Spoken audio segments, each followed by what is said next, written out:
belongs to you. Oh Lord, yes, my hallelujah belongs to you. You deserve it. Nous allons commencer la deuxième partie. Alors cette maladie, nous avons parlé des conséquences. Notre maladie, le péché, avant les conséquences, nous verrons plus tard. Aujourd'hui, nous allons voir juste quel est le regard de Dieu sur le péché. Parce que là, c'est important aussi. Donc, dans cette deuxième partie, nous allons parler du regard de Dieu sur le péché. Nous avons juste 4 versets et ça sera assez pour aujourd'hui. Comment Dieu regarde le péché? Comment Dieu considère le péché? Quelle est l'attitude de Dieu vers le péché? Parce que nous avons tendance peut-être à dire ce n'est pas grave. Est-ce que c'est le même point de vue que Dieu? Nous prenons nos Bibles et nous allons voir rapidement dans Ésaïe chapitre 1 et nous lirons le verset 13. Quel est le point de vue de Dieu?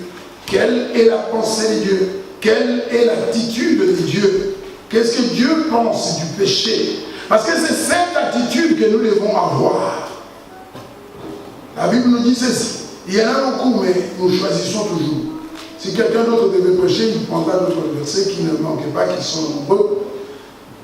Au verset 13 du chapitre 1 de Ésaïe, nous lisons la parole de Dieu.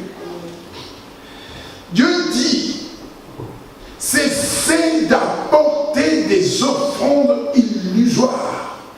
Il est formel.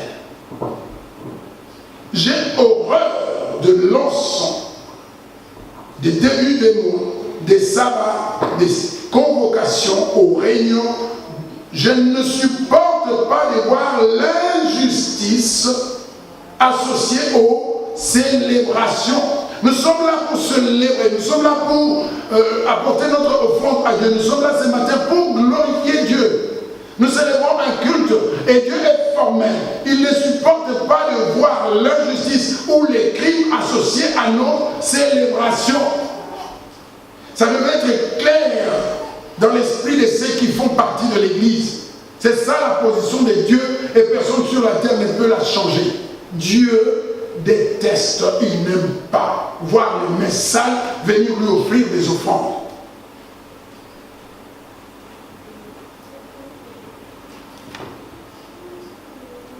Je vais lire dans l'autre version.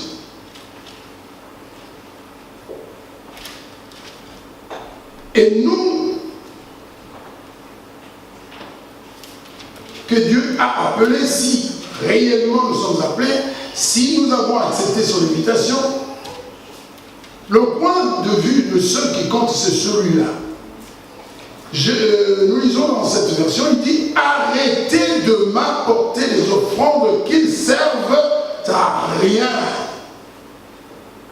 Si quelqu'un peut traduire en Swahili, en Chiluba, en Lingala, en slovène ou en camerounais, il peut traduire. Dieu dit, cessez de m'apporter des offrandes qui ne servent à rien. Pourquoi ils servent?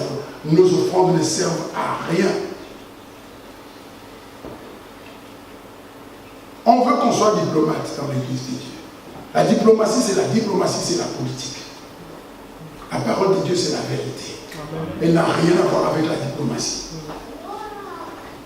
Je ne peux pas changer cette parole. Elle est comme ça, je la lis comme ça. Si tu as les messages, sache que l'offrande que tu as apportée ce matin ne compte pas aux yeux de Dieu. Parce que moi, je ne peux rien. Poussière que je suis.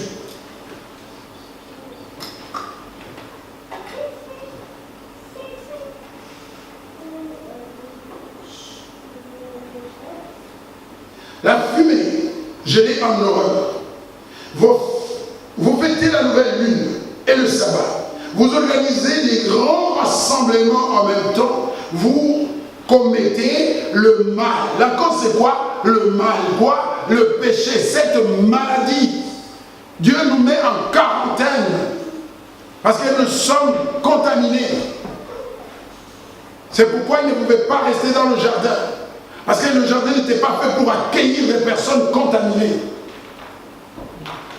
C'est pourquoi encore Isaïe nous dit, quand nous péchons, quand nous sommes atteints, nous sommes malades, qu'est-ce que Dieu fait? Il nous tourne le dos.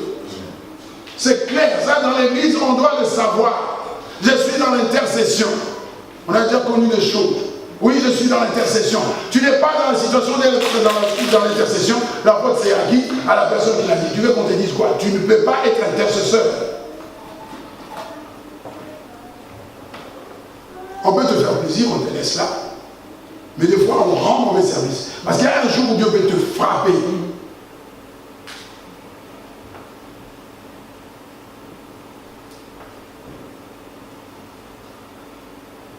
Je déteste vos fêtes de nouvelles lunes et vos cérémonies. Elles sont un poids pour moi. Je suis fatigué de les supporter. Quand vous étendez les mains pour prier, je fais quoi? Je détourne mon regard. Non. Même si j'avais un cœur dur comme une pierre, je me serais repenti ce matin. Mais Dieu merci parce que depuis longtemps, Dieu a fait la grâce. La parole de Dieu a une autre résonance dans mes oreilles. Je l'écoute et je comprends ce que Dieu veut dire. Ça ne sert à rien que j'aille prêcher, ça ne sert à rien que j'aille prier, que j'aille jeûner, parce que je sais que j'ai les mains sales et que Dieu ne m'écoute pas.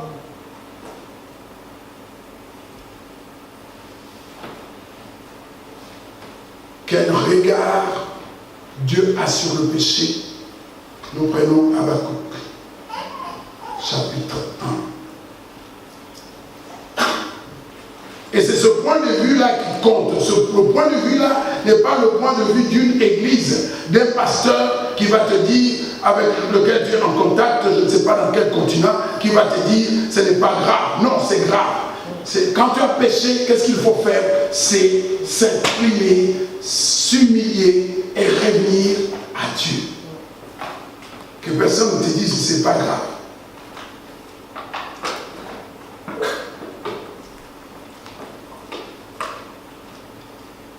Habakkuk, chapitre 1, verset 13. La parole de Dieu dit: tes yeux sont trop purs pour voir le mal, et tu ne peux pas regarder l'iniquité. Dieu n'a pas changé. Quand nous disons, lorsque nous cherchons les avantages auprès de Dieu, lorsque nous cherchons la bénédiction auprès de Dieu, nous sommes dans la joie pour dire Jésus est le même hier, aujourd'hui et éternellement. Mais Jésus est le même hier, aujourd'hui et éternellement aussi par rapport au péché. Il ne supporte pas. Ses yeux sont trop purs. Il est le même quand il veut bénir, mais il est aussi le même par rapport au péché. Il ne le supporte pas. Ce n'est pas question d'église, ce n'est pas question de fonction ou des titres qu'on se donne.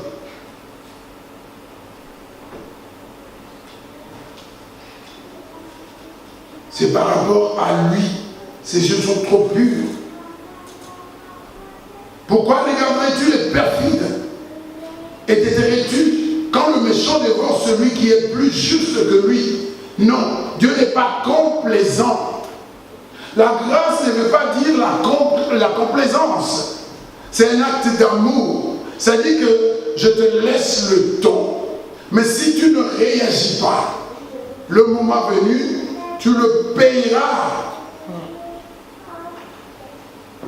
Ma soeur, par rapport à la parole de Dieu, mon frère, par rapport à la parole de Dieu ce matin, regarde bien ta situation. Parce que c'est ça aujourd'hui, l'église. Regarde ta situation.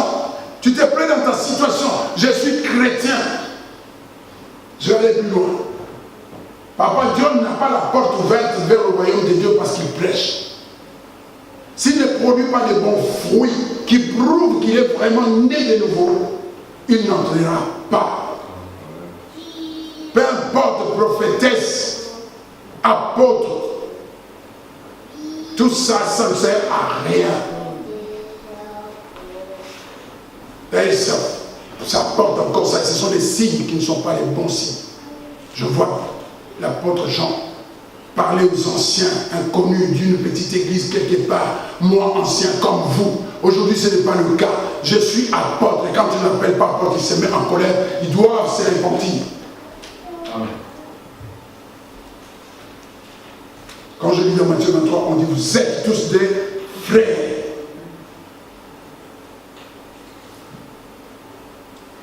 Pierre, on l'appelait Pierre. La Bible l'appelle Pierre. On précise apôtre quand il faut préciser pour une raison précise. Autrement, c'était Pierre et Jean. On ne changera pas la Bible. C'est l'esprit du monde qui nous guide aujourd'hui. Donc les yeux de Dieu sont trop purs pour regarder sans réagir le péché. Ce qui veut dire, autrement, que quand nous sommes dans le péché, Dieu nous voit comme le péché. Il ne nous regarde pas. Hein, ça dit la même chose. Quand vous étendez vos mains pour prier, je fais quoi, je tourne le dos. Habakkuk dit la même chose. Il a les yeux tellement purs que quand nous sommes souillés, il ne peut pas nous regarder. Mais lorsque nous allons sortir, qu'est-ce que nous allons dire? L'église était bien. Oui, c'était bien. Non, tu te trompes. Ce n'était pas bien pour toi parce que tu n'as rien reçu. Tu n'as pas changé, tu ne t'es pas converti. Tu es comme tu étais il y a 5 ans. Mais dans le fond, rien. Parce que souvent, maintenant, nos cultes ont dit que ça s'est bien passé dans la forme, selon la chair. Souvent pas selon l'esprit. Parce que si ça se passait aussi bien que ça, nous devions assister justement au réveil, au changement dans la vie des gens. Ça s'est passé bien, ça fait déjà 5 ans, ça fait 10 ans. Mais qu'est-ce qui fait que les gens qui sont là depuis 10 ans, depuis 5 ans, n'ont pas changé les pouces? Ce sont les mêmes, ils deviennent même pires encore. Alors qu'est-ce qui se passe bien? Ce sont nos propres sentiments. Si j'étais comme j'étais il y a 5 ans, je ne pouvais pas dire que les cultes se sont bien passés. Non. En tout cas, pour d'autres personnes, pas pour moi. Parce que si je retourne en arrière et qu'il y a 5 ans, j'étais comme je suis aujourd'hui. Et si même dans un mois, je suis toujours la même personne, c'est qu'il n'y a rien qui se passe bien. Parce que je suis toujours malade. Et plus la maladie demeure, plus on s'approche des conséquences. 1 Pierre chapitre 3, verset 12. Quel est le regard de Dieu sur le péché? On ne prêche pas quelqu'un. Quand nous disons je vais aller prêcher, la première personne qui est prêchée, c'est nous, c'est moi. Parce qu'avant de venir lire un verset ici, je l'ai lu et ce verset s'est adressé à moi, il m'a parlé. Et si moi je ne change pas, c'est pourquoi la Bible dit le jugement commencera par la maison de Dieu. Ne soyons pas nombreux à être des enseignants, parce que nous serons jugés plus sévèrement que les gens que nous prêchons. Que personne ne te raconte des histoires. Le prédicateur, ton responsable, il doit être un modèle, c'est ce que Pierre dit. S'il ne peut pas être un modèle, il n'est pas digne de servir Christ. Parce que là, on dit si nous sommes des hommes, oui, nous sommes des hommes, donc je vais être un voleur, je vais dire, comprends, je suis un homme. Non. Tu n'es pas un homme comme tout le monde. Tu es un homme mis à part. C'est ce que la Bible dit. 1 Pierre 3, 12. Quel regard Dieu a sur le péché? Je suis dans 1 Pierre 2. 1 Pierre 3, 12. Il dit ceci. Car les yeux des dieux du Seigneur sont sur les justes. Ça, amen. Que Dieu soit glorifié. Et ses oreilles sont attentives à leur prière. Mais il tourne contre ceux qui font, il se tourne contre ceux qui font le mal. C'est la même idée, c'est la même pensée, c'est le même constat. Dieu qui n'a pas changé. À chaque fois, il ne peut pas supporter, il ne peut pas se tenir en face d'un pécheur. Nous lisons la même chose. Pour nous, c'est par amour que Dieu nous dit ça. Parce qu'il ne veut pas qu'un jour Jésus, nous avons dit le royaume, de toutes les façons, toute prédication doit être tournée vers le royaume de Dieu, pour la vie éternelle. Si une prédication n'est pas destinée à amener les gens vers le royaume de Dieu, ce n'est pas une prédication, ça ne vient pas de Dieu. Dieu ne nous a pas envoyé prêcher pour que les gens aient des maisons. La bonne nouvelle est destinée à ramener dans la bergerie les brebis égarées. contre les pécheurs, contre le péché. Qu'est-ce que Dieu fait? Il tourne le dos. Il n'écoute pas.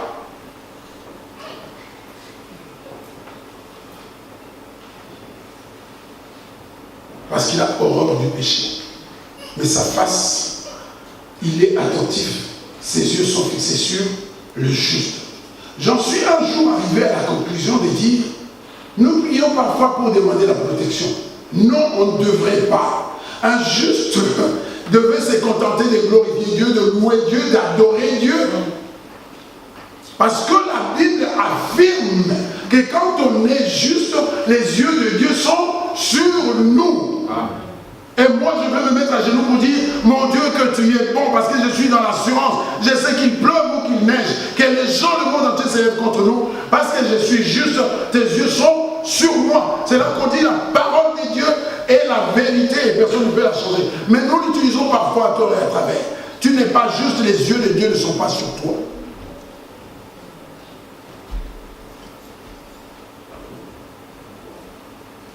Et ça ne sert à rien d'aller prier, Seigneur, protège-moi, protège-moi, protège-moi. Non, lui, il a déjà donné sa position. Quand tu n'es pas juste, il ne passe pas son temps à te protéger. Quand le méchant va venir et qu'il va te lancer des flèches, ils vont t'atteindre. Peu importe la déclaration que tu vas faire. La déclaration ne change rien. Parce qu'elle est subordonnée à la déclaration de Dieu. Nos déclarations sont subordonnées à la déclaration de Dieu. Dieu dit, quand tu es pécheur, je ne te regarde pas. Tu peux déclarer la Bible du début à la fin. C'est sans effet.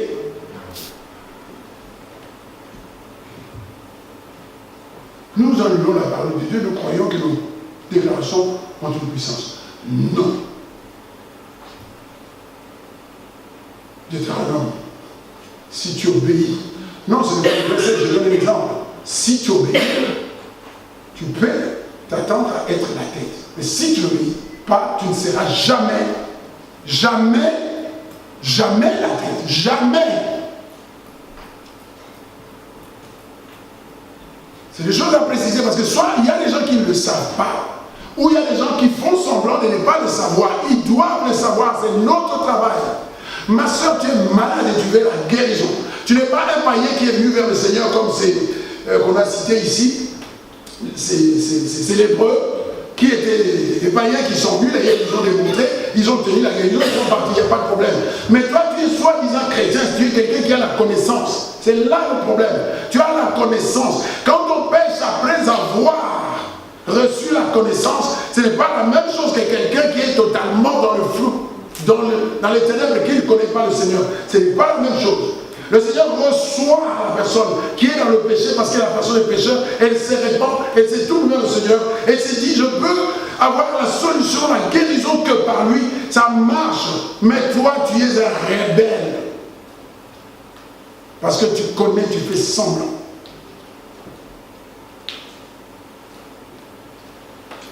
Un dernier verset.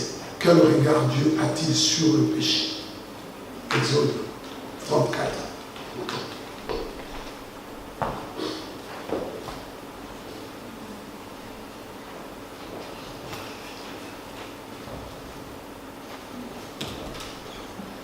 Exode 34, verset 7.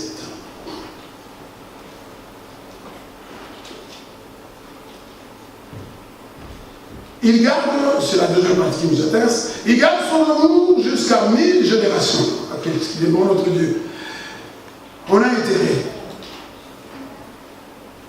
Il pardonne la faute, la révolte et le péché. Mais il ne traite pas les coupables en innocents. Que personne ne vienne te mentir, que personne ne vienne te séduire. C'est de la séduction. Que je n'ai pas te dire, Dieu ne va jamais te considérer comme innocent quand tu es coupable. Parce qu'aux yeux de Dieu, quand tu es coupable, tu es coupable. Ce n'est pas ton pasteur qui va dire, ok, ce n'est pas grave, Dieu ne va pas regarder. Alors là, c'est quelqu'un qui travaille pour le diable. Parce que la Bible dit, il ne traite pas les coupables en innocents. Dieu ne traite pas le coupable comme innocent. Celui qui est coupable, celui qui est malade, il a besoin d'un traitement. N'échangeons pas la Bible. Surtout, ne soyons pas complaisants avec le péché. La personne qui est dans le péché doit le savoir. On doit le lui dire. Si nous ne disons pas, nous sommes responsables. Ézéchiel 33, tu vois ton frère ou ta soeur dans le péché et tu ne dis rien. Si la personne meurt dans son péché, on te demandera le sang de la personne.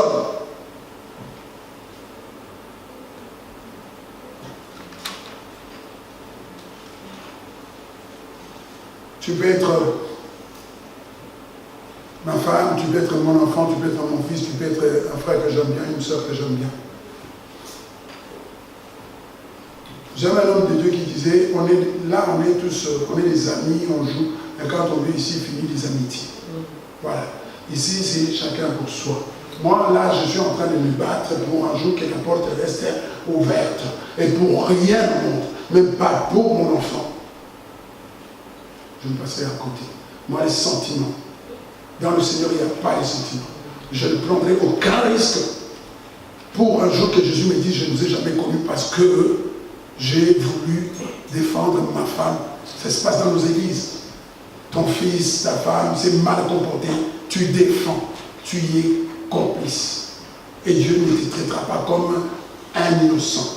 Et donc, un jour, tu vas manquer la chose qu'il ne faut jamais manquer. Tu vas passer à côté de la vie éternelle parce que tu t'es fait défoncer du péché. Le péché est péché, qu'il s'agisse de mon fils, de ma fille, de quelqu'un avec lequel tu es proche.